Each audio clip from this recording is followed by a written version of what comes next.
Hello students, plant taxonomy में आज last topic अपना टेक्सोनोमिकल एड्स हम लोगों को देखना है।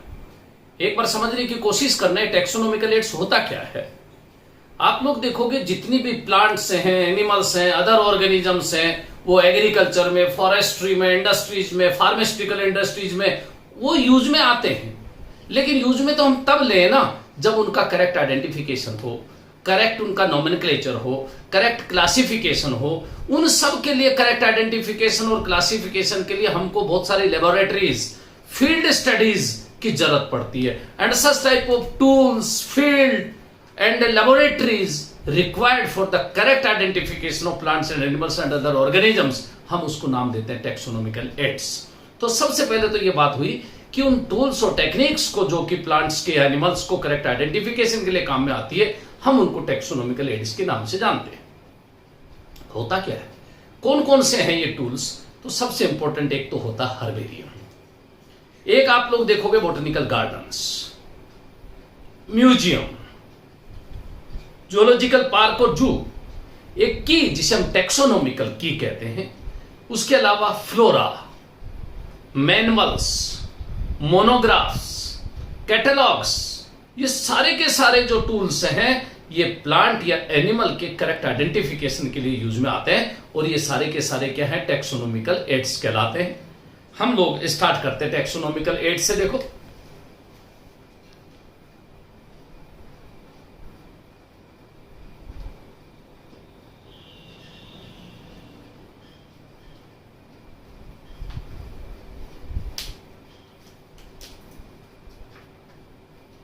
टेक्सोनोमिकल स्टडी और taxonomic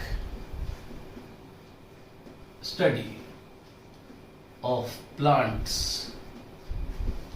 animals, other organisms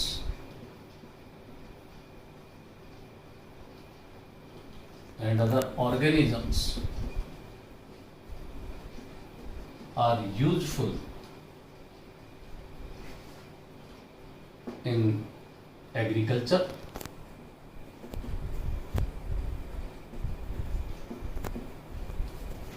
forestry,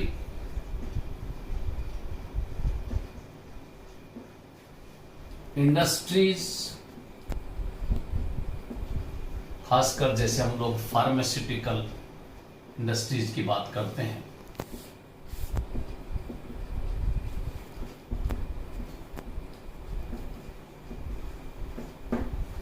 तो एक चीज तो ये इंपॉर्टेंट हो गई कि प्लांट्स, एनिमल्स और दूसरे ऑर्गेनिज्म जितने भी हैं वो एग्रीकल्चर में, फॉरेस्ट्री में, इंडस्ट्रीज में बहुत यूजफुल होते हैं, इसलिए स्टडी की जरूरत पड़ती है। लेकिन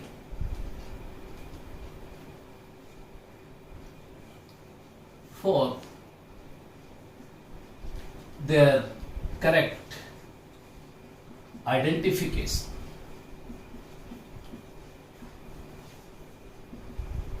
and classification,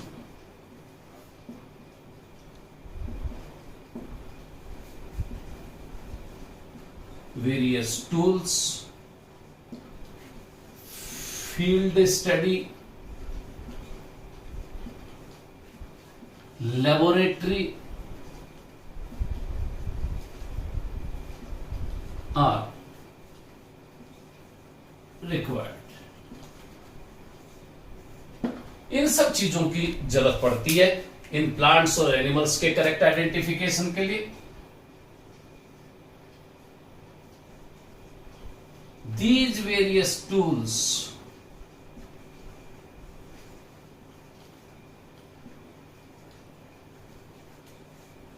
which are required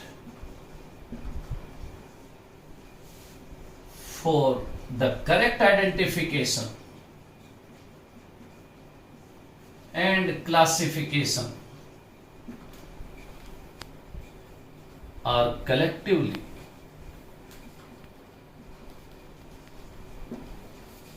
known as taxonomical aids।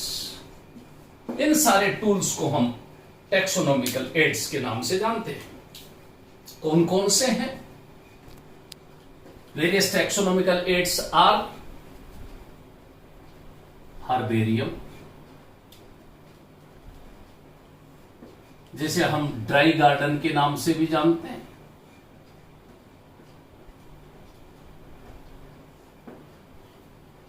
Botanical garden,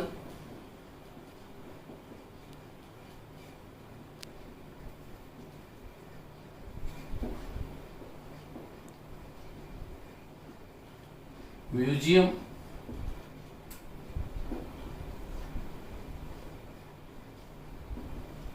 zoological park, और जिसको हम जू कह सकते हैं, फ्लोरा की कौन सी टैक्सोनॉमिकल की,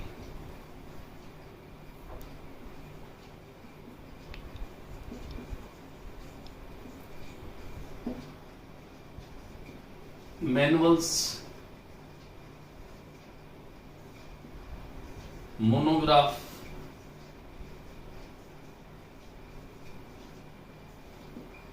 एंड कैटलॉग्स।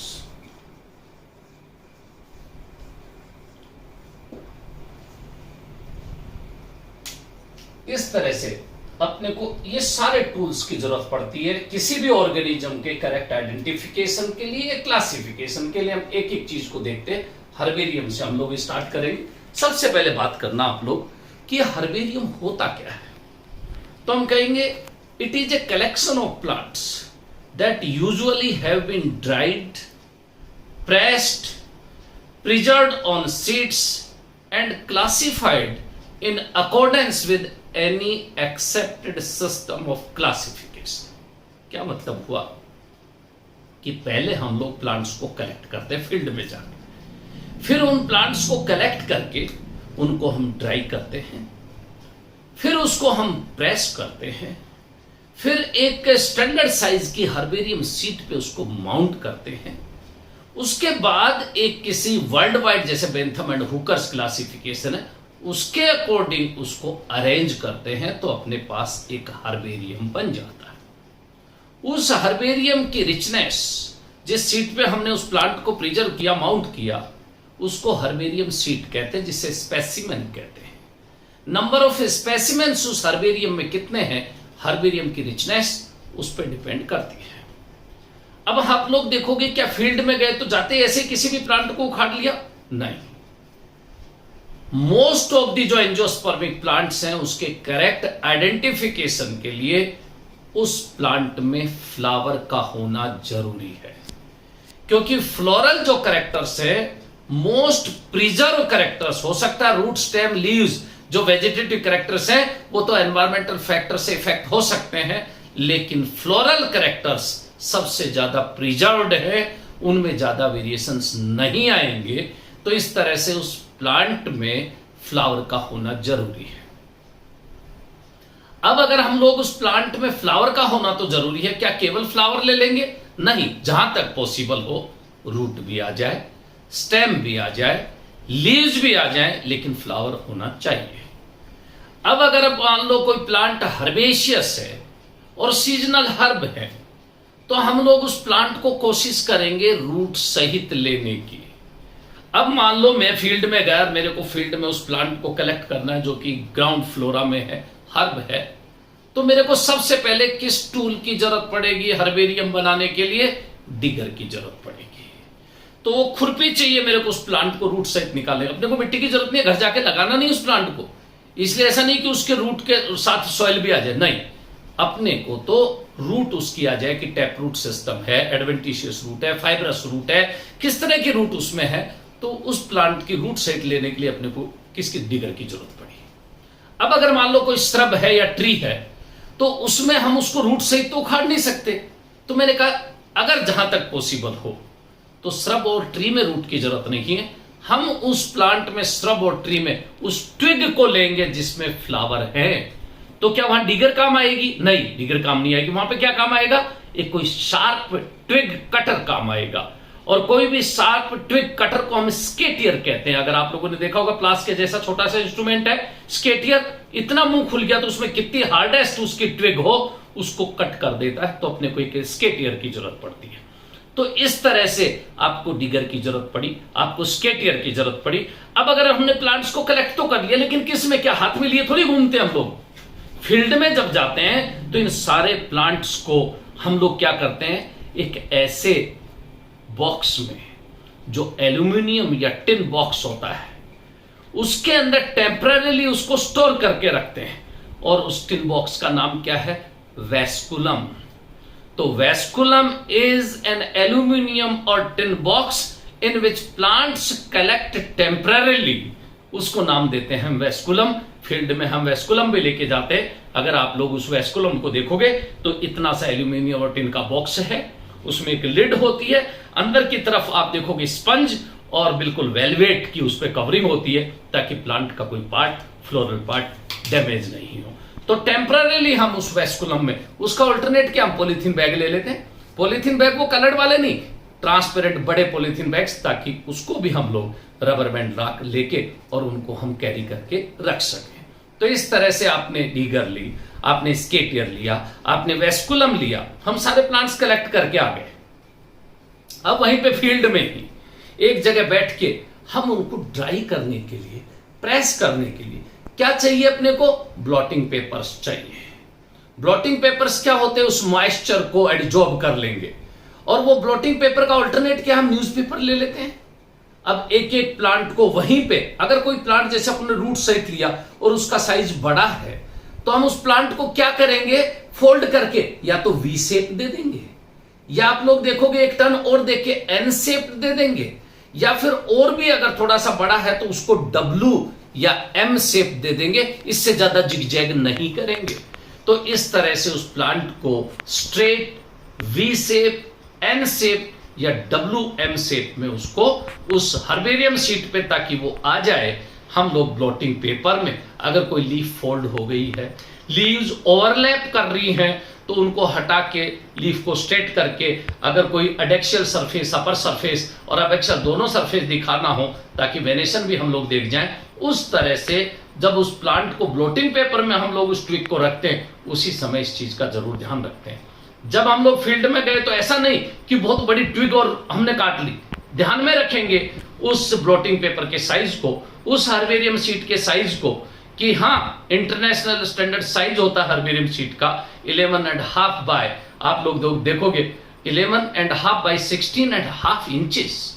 अगर मैं उसको सेंटीमीटर में देखता हूं तो 41.25 और 28.75 सेंटीमीटर। तो इस तरह से उसको ध्यान में रखते हुए हम उस हर्बेरियम शीट के साइज के अकॉर्डिंग उस ट्विग का साइज रखते हैं। अब आपने ब्लॉटिंग पेपर में तो रख दिया, एक ब्लॉटिंग पेपर को रखा, न्यूज़पेपर में रखा, एक एक अरेंज कर दिए। अब उनको हम लोग देखेंगे कि उन न्यूज़पेपर्स में, ब्लॉटिंग पेपर में वो तो कोई स्पाइनस स्ट्रक्चर है, तो उसको प्रेस करना जरूरी है। अब यहाँ पे कोई वो आयरन प्रेस नहीं चाहिए, हमको एक प्लांट प्रेस आती है उसको दबाने के लिए।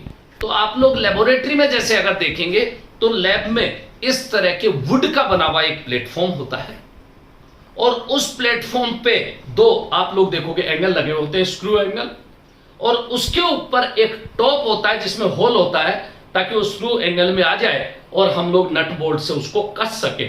इस तरह का प्लांट प्रेस लेबोरेटरीज में होते हैं। लेकिन ये प्लांट प्रेस हम फील्ड में थोड़ी ले जाएंगे, वो इतना हैवी होता है कि 2-4 जने तो उसको लेके घूमेंगे, ऐसा नहीं।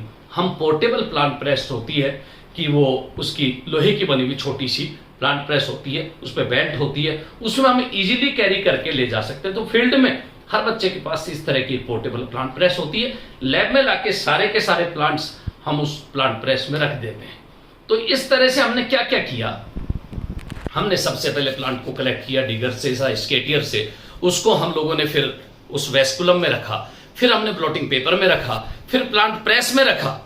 अब ऐसा नहीं कि प्लांट प्रेस में लेबोरेटरी में लाके आप लोग भूल गए, उसको हर alternate day fresh blotting paper या न्यूज़पेपर में उसको चेंज करना पड़ता है उस प्लांट को, नहीं तो वह कोई फंगल या कोई बैक्टीरियल उसको खराब कर देगा, स्पोर आके उसको डैमेज कर देगा। इस तरह से हर ऑल्टरनेट डे 3-4 बार हमने चेंज किया। उसके बाद 15 डेज तक आप भले भूल जाओ, वो अच्छे से ड्राई हो चुका होगा, प्रेस हो चुका होगा, और आप लोगों के पास पूरा टाइम है जब तक मार्केट से टिश्यू पेपर हम लोग मोस्टली लेते हैं, ताकि अभी भी अगर कोई मॉइस्चर रह गई है तो वो सरफेस उसकी एब्जॉर्ब कर ले। हम इस तरह की हर्बेरियम शीट स्टैंडर्ड साइज के अकॉर्डिंग मैंने बताया 11.5 बाई 16.5 इंचेज में, अगर इंचेज में नहीं तो सेंटीमीटर में भी याद रखना 28.75 बाई 41.25 सेंटीमीटर में हर्बेरियम शीट कट कर लेते हैं।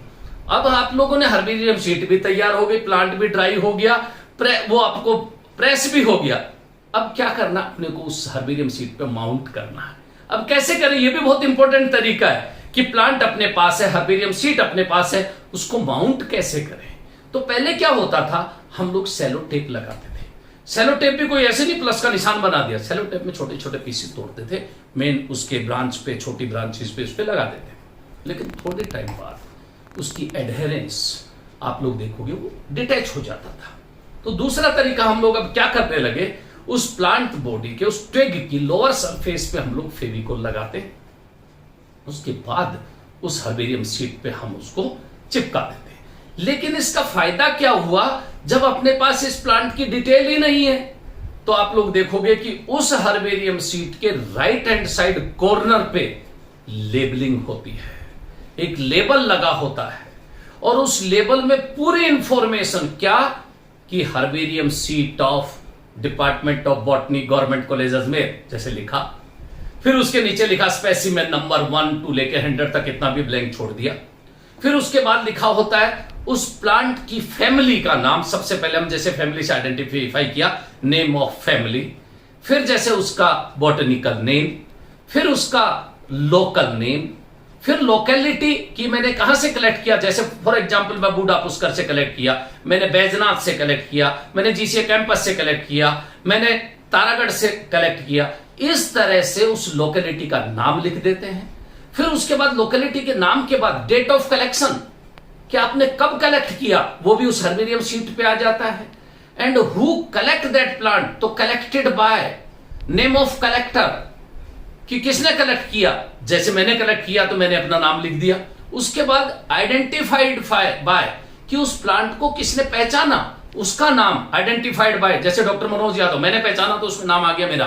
तो इस तरह से आप लोग देखोगे कि उस पूरे राइट हैंड साइड कॉर्नर पे लेबलिंग होती है, और उस लेबल पे भी एक स्टैंडर्ड साइज होता है, 2.5 बाई 4.5 इंचेज की वो लेबलिंग होती है। अब ये सारी इंफॉर्मेशन कहां से लाए, तो आप लोग जब फील्ड में जा रहे हो प्लांट कलेक्ट करने, तो आपके पास एक नोटबुक होनी चाहिए, एक कहने का मतलब फील्ड डायरी होनी चाहिए।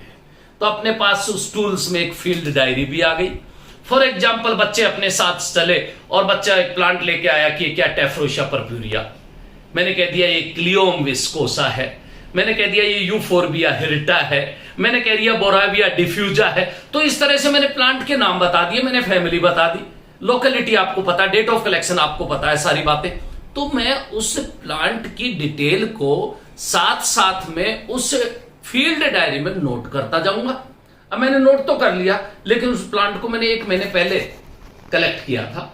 अब मेरे को पता नहीं, मैं ड्राई होकर उसको हर्बेरियम शीट पे भी लगा लिया, मेरे को पता नहीं प्लांट का नाम कौन सा था, सब लिखे हुए हैं मेरे पास, 100 प्लांट के नाम लिखे हुए, कौन सा नाम कौन सा है। तो एक वर्ड आता है, आप लोगों ने सुना होगा, टैगिंग। आजकल हम लोग फेसबुक पर सब पे टैग करते हैं। टैगिंग का मतलब मैं छोटा सा पेपर के पीसेस कर लूंगा और उस पे मैं नंबरिंग कर लूंगा 1 to 100, और मैं थ्रेड से उस प्लांट की ट्विग पे टैगिंग कर दूंगा।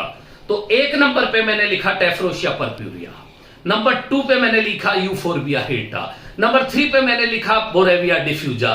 तो इस तरह से मैंने 4 पे लिखा केशिया टोरा। मैंने सारे प्लांट्स की नंबरिंग करी हुई और मैंने फील्ड डायरी में उनकी नंबरिंग के अकॉर्डिंग नोट किया हुआ है। तो चाहे वो कितना ही ड्राई होके मैं कितनी बार एक्सचेंज कर लूं, उस ट्वीट पे नंबर 4 पे क्लियोम विस्कोसा लिखा है तो लिखा हुआ मिलेगा। जब मैं उसको माउंट करके डिटेल लिख दूंगा तब मैं उसको हटा दूंगा। इस तरह से हर्बेरियम शीट तैयार होती है। तब जाके हम उन हर्बेरियम शीट्स को, जिसको अब हम स्पेसिमेन कहते हैं, उसको किसी भी क्लासिफिकेशन कौन सा, जो most accepted world wide classification है, उसके अकॉर्डिंग रैक्स में अरेंज कर देते हैं। तो ये रूम भी एक हर्बेरियम हो सकता है, बशर्ते उसमें नंबर ऑफ स्पेसिमेन कितने। तभी तो हम कहते हैं कि वर्ल्ड का जो लार्जेस्ट हर्बेरियम है, जिसमें हम कहते हैं herbarium of royal botanical garden Q in England. Largest herbarium है, मोर देन 60 लाख स्पेसिमेन है। हमारे यहां का इंडिया का लार्जेस्ट हर्बेरियम कहां है? Indian botanical garden Shivpur Kolkata में है। जिसलिए हम लोग क्या कहते हैं, उस हर्बेरियम का नाम क्या है? तो आप लोग कहोगे नेशनल हर्बेरियम है। तो अपने को ध्यान में यह रखना है कि ये हर्बेरियम में स्पेसिमेंस कितने हैं, नंबर ऑफ सीट्स कितनी है, उसके अकॉर्डिंग उस हर्बेरियम की रिचनेस होती है। अपने यहां पे भी लार्जेस्ट जो हर्बेरियम है उसमें इंडिया के में भी मोर देन 10 लाख स्पेसिमेंस हैं। तो इस तरह से जहां जहां पे भी हर्बेरियम बना हुआ है, चाहे अपना IRI का हो, चाहे नेशनल बॉटनिकल रिसर्च इंस्टीट्यूट का हो, चाहे फॉरेस्ट रिसर्च इंस्टीट्यूट का हर्बेरियम हो, वहां पे लगभग मोर देन 1 लाख स्पेसिमेंस हैं। इसलिए हर्बेरियम की रिचनेस, मैं कहूं मेरे गवर्नमेंट कॉलेज अजमेर में भी आज मेरे पास 20,000 स्पेसिमेंस हैं। तो वो हर्बेरियम की रिचनेस है कि कितना हर्बेरियम में स्पेसिमेन कितने हैं, उसके अकॉर्डिंग उसकी रिचनेस होती है। लेकिन इस हर्बेरियम में प्लांट कलेक्शन का फायदा क्या हो? मैंने कहा इसको ड्राई गार्डन कहते हैं। इस तरह का एक गार्डन ही तो हो गया। अगर मैंने 10,000 स्पेसिमेन भी रखे, 10,000 प्लांट मेरे पास है, भले वो ड्राई फॉर्म में हो, अगर मैं आज कोई एक ट्विग लेके आया और मैं उस प्लांट को आइडेंटिफाई नहीं कर पा रहा हूं, लेकिन मुझे लगता है कि according to these similarities it is a legume, और लेग्यूम में भी मुझे लगता है कि ये सिमिलर टू माइमोसॉइडी, तो मैं माइमोसॉइडी में भी फीचर देखूंगा कि ये किस प्लांट अकेशिया की कौन सी स्पीसीज है। मैं हर्बेरियम सीड निकालूंगा रैक से और मैं उसको मैच करूंगा, कंपैरेटिव स्टडी करूंगा, तो आइडेंटिफाई करने की कोशिश करूंगा। तो क्विक रेफरेंस सिस्टम कहने का मतलब तुरंत अगर अपने पास कोई रेफरेंस मिलेगा तो हर्बेरियम में उस स्पेसिमेन में मिलेगा। तो इस तरह से हम किसी भी प्लांट को कलेक्ट कर सकते हैं। लेकिन जितने भी प्रोफेशनल इस तरह के हर्बेरियम बनाने वाले होते हैं वो कभी भी किसी प्लांट का एक स्पेसिमेन कलेक्ट नहीं करते हैं। इसलिए मैं जब टाइपिफिकेशन की बात करूंगा, आप लोग समझने की कोशिश करना कि कम से कम 4 ओरिजिनल स्पेसिमेंस कलेक्ट करते हैं। वो ओरिजिनल 4 की हमने हर्बेरियम सीट बना दी, उनमें से एक ओरिजिनल स्पेसिमेन की स्टडी अगर कोई वो साइंटिस्ट कर रहा है, that original specimen is known as holotype, and remaining 3 original specimens isotype कहलाते हैं। तो आपके पास 2 वर्ड आए, holotype original specimen studied by that scientist is holotype, remaining 3 original specimens are isotype. ध्यान से सुनना, एक एक टर्म आपको समझ में आएगी। होलोटाइप ओरिजिनल स्पेसिमेन जिसकी स्टडी कर रहा है, 3 ओरिजिनल स्पेसिमेन जो मैंने स्पेस रख दिए, बिल्कुल सेफ रख दिए, उनको मैं आइसोटाइप कहूंगा। But if holotype is missing या किसी वजह से वो डैमेज हो गया तो मैं क्या करूंगा? आइसोटाइप को ही तो यूज में करूंगा। Now that isotype used by that scientist after missing holotype is known as lectotype.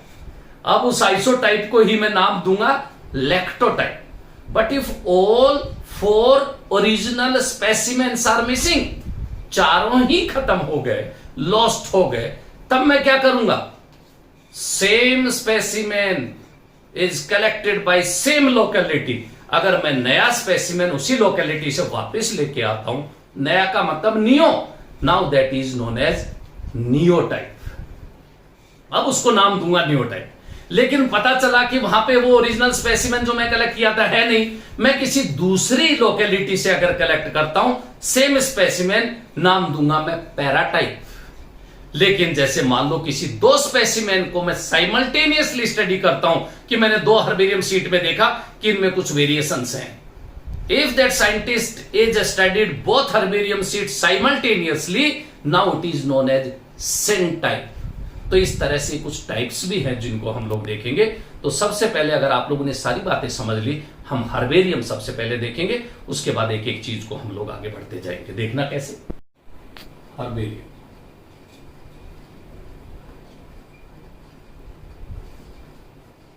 और dry garden.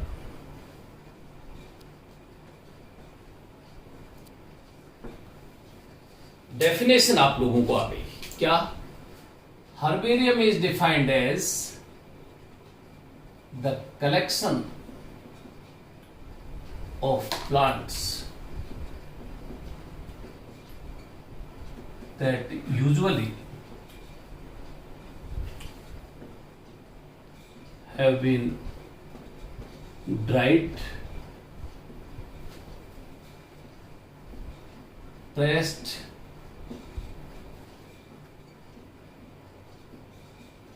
preserved on sheets and classified in accordance with any accepted system of classification.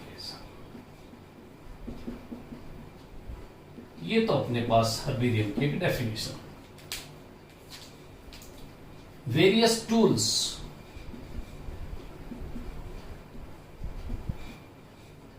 required for the preparation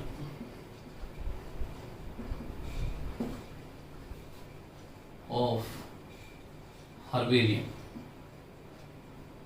are, देखो किन किन की tools की जरूरत पड़ती है. तो मैंने जैसे बताया आपको, एक तो लीवर की जरूरत है, एक मैंने बताया आपको स्केटियर की जरूरत है, शार्प ट्विग कटर कहते हैं स्केटियर. एक आपको मैंने एक चीज बताई वेस्कुलम. वेस्कुलम की डेफिनेशन में बता चुका हूं. इट इज एन एल्यूमिनियम और tin box in which plants collect temporarily. इसके अलावा मैंने आप लोगों को एक ब्लोटिंग पेपर्स बताए.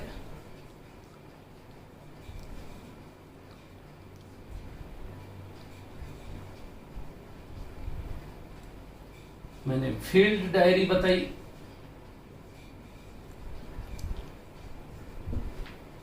मैंने आप लोगों को लेबलिंग बताई, लेबल्स. इसके अलावा प्लांट प्रेस,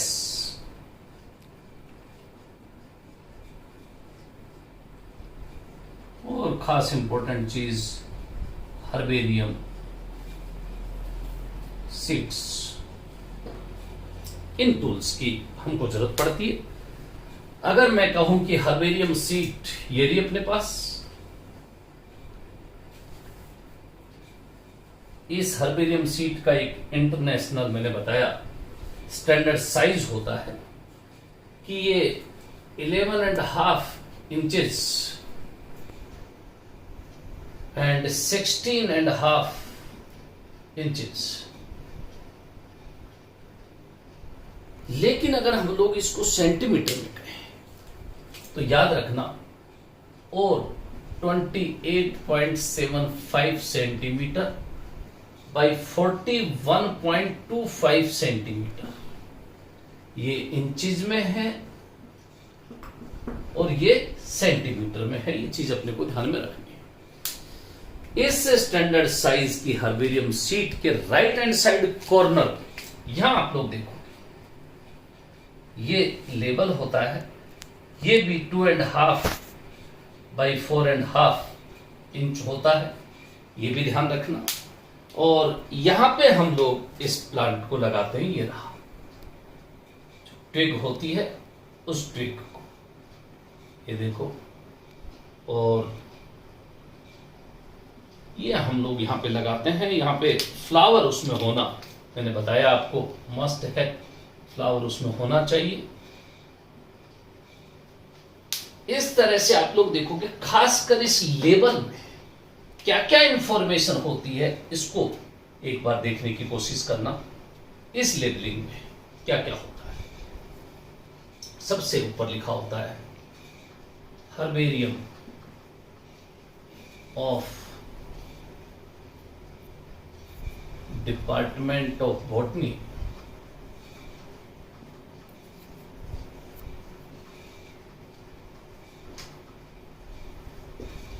सम्राट पृथ्वीराज चौहान, गवर्नमेंट कॉलेज अजमेर. जैसे ये अपने पास इस हर्बेरियम शीट में पता चले कि कहां की हर्बेरियम शीट है. यहां पे स्पेसिमेन नंबर ये नंबर 1 से लेके 1000 मिलियन जितने भी होते हैं, ये स्पेसिमेन नंबर। फिर यहां लिखा होता है सबसे पहले नेम ऑफ फैमिली,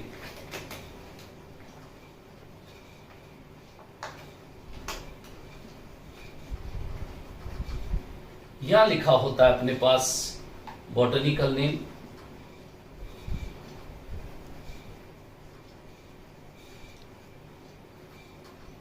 यहां लिखा होता है अपने पास लोकल नेम, यहां लिखा होता है अपने पास लोकेलिटी, कहां से कलेक्ट किया।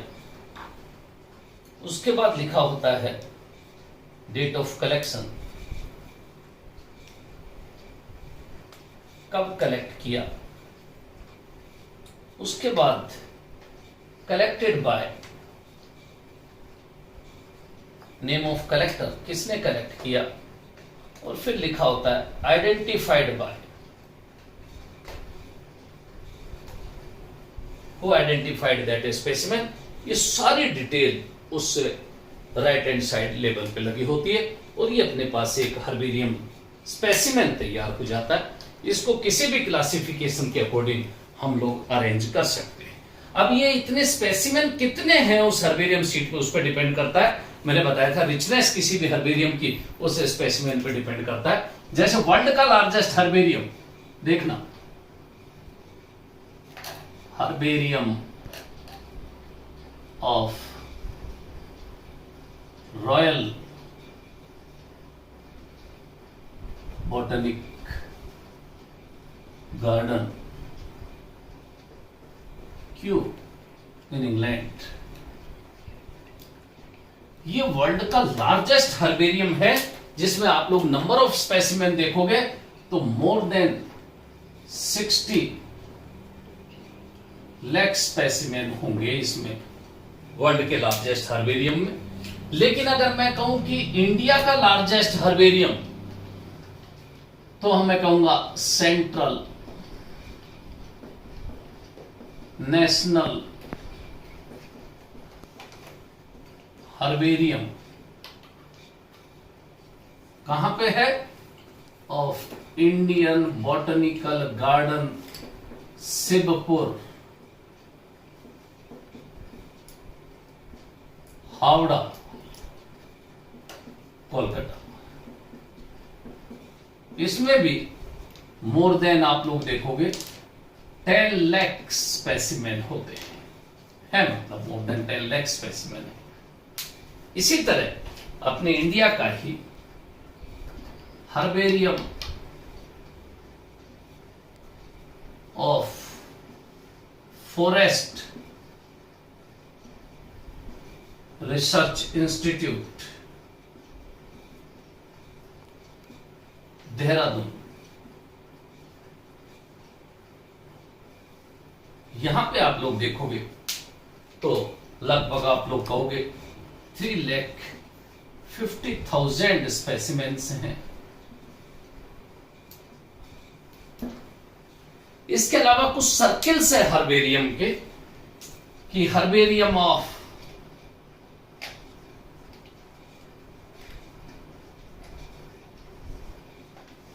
ईस्टर्न सर्किल,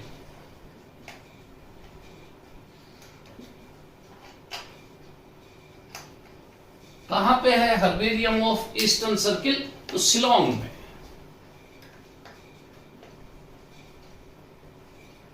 कितने हर्बेरियम स्पेसिमेंस होंगे, तो यहां पे 250 मतलब 2,50,000 स्पेसिमेंस। इसी तरह ईस्टर्न के बाद अगर हम लोग देखें कि एक southern circle, herbarium of southern circle, कहां है ये सदर्न सर्किल, कोयम्बटूर।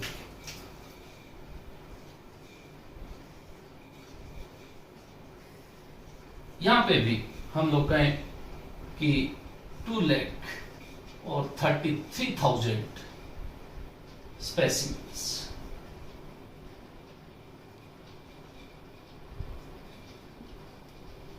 इसी तरह जब हम लोग ईस्टर्न आ गया, सदर्न आ गया, वेस्टर्न में देखें herbarium of western circle. Western circle कहां पे? पुणे में 1,50,000 स्पेसिमेंस। लास्ट अगर हम लोग एक और सर्किल बच गया, eastern, southern, western, northern, herbarium of northern circle देखें तो ये कहां पे है? देहरादून में ही। इसमें भी 1,12,000 तक स्पेसिमेंस हैं। ऐसे ही herbarium of NBRI, herbarium of national botanical research institute, कहां पे? लखनऊ। इसमें भी लगभग हम लोग कहें 1 लाख स्पेसिमेन। तो इस तरह से ये कुछ इंपॉर्टेंट हर्बेरिया हैं जिसमें नंबर ऑफ स्पेसिमेंस के अकॉर्डिंग अपने को याद रखने हैं। लास्ट बस मैंने आप लोगों को जो टर्म्स बताई थी वो जरूर दिमाग में बैठ जाएंगी कि original specimen studied by that scientist is holotype and remaining 3 original specimens are known as isotype. If holotype is missing, then isotype used by scientist is lactotype. If all 4 original specimen with holotype and isotype are missing, then new specimen collected from same locality is neotype. Specimen collected from different locality is paratype. And if 2 specimens studied simultaneously is known as syntype. तो ये terms भी अगर कहीं आप लोगों के आती हैं तो जरूर ध्यान में रखना है। इस तरह से हम लोगों ने, मैंने बताया था कि इसकी अगर इस हर्बेरियम की अगर हम लोग सिग्निफिकेंस देखें तो किसी भी प्लांट को आइडेंटिफाई करने के लिए बहुत इंपॉर्टेंट चीज, और दूसरी चीज आइडेंटिफाई के अलावा it acts as a quick referral system. अगर अपने को रेफरेंस के पॉइंट ऑफ व्यू से अगर किसी भी प्लांट को देखना है तुरंत स्पेसिमेन निकाल के उसकी स्टडी कर सकते हैं। तो आज के लिए इतना बहुत है। Thank you.